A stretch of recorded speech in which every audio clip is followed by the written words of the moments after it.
Takot na takot si Zoe na malaman ng lahat kung sino ang tunay na ama ng kanyang pinagdadalang tao.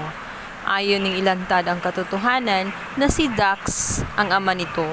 Natitiyak niya na hindi siya tatanggapin ng kanyang pamilya pagkat si Dax ay isang kriminal, kasabwat ni Moira.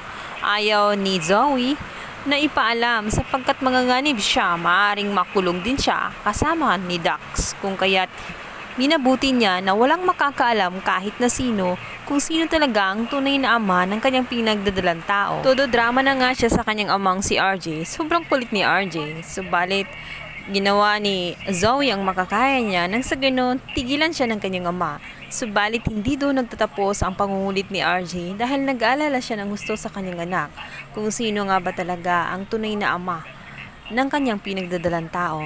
Hanggang isang araw, sa baba ng parking lot, dito ngay biglang magpapakita itong si Dax kung saan tinawagan naman siya ni Nerissa na sinabing umalis na siya dahil dapat walang makakalam sa tunay nilang relasyon.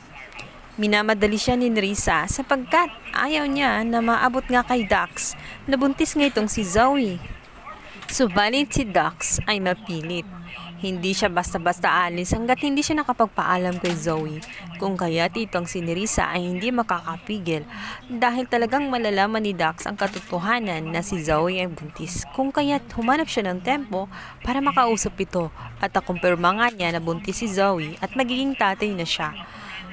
Tuwang-tuwa si Dax. Sa wakas ay magiging pamilya na sila. Sinabi ni Dax na sumama na sa kanya itong si Zoe at iwanan na nga ang Apex.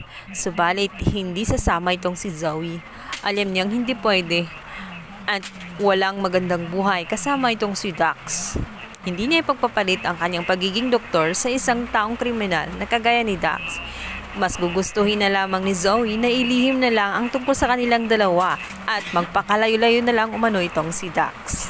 Nagpupumilit si Dax, subalit itinulak na nga siya ni Zoe. Ayaw niya na may makaalam sa totoong nangyari at ni kahit boyfriend niya itong si Dax ay hindi niya pinaalam sa lahat dahil natatakot si Zoe na kung husgahan siya ng kanyang pamilya na pumatol siya sa isang kagaya ni Dax na isang kriminal lamang. Mataas ang kanyang pride. Although mahal na nga niya itong si Dax. Hanggang sa biglang ang darating itong si RJ na hinahanap na nga itong si Zoe kung kaya't itutulak na ng husto ni Zoe itong si Dax at maiwan nga ang kanyang bracelet. Mapulit naman ito ng isang garbage collector at dito nga ibibigay kay RJ sa pag-aakalang kay RJ ito.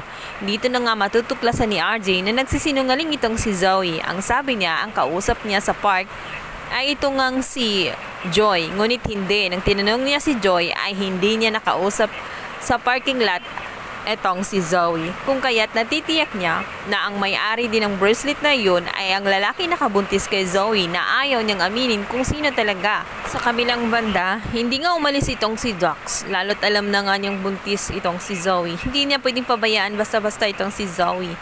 Baka maisip nga ni Zoe na ipalaglag na lamang ang bata. Ayaw niya na mawala ang anak niya kay Zoe kung kaya't gagawa siya ng paraan. Dito nga ay sasabihin niya kay Doc RJ ang katotohanan na siya ang ama ng anak na dinadala ni Zoe. Matatanggap kaya siya nitong si Doc RJ? Gayong galit na galit ito dahil kasabwat ito ni Moira. Paano si Dax?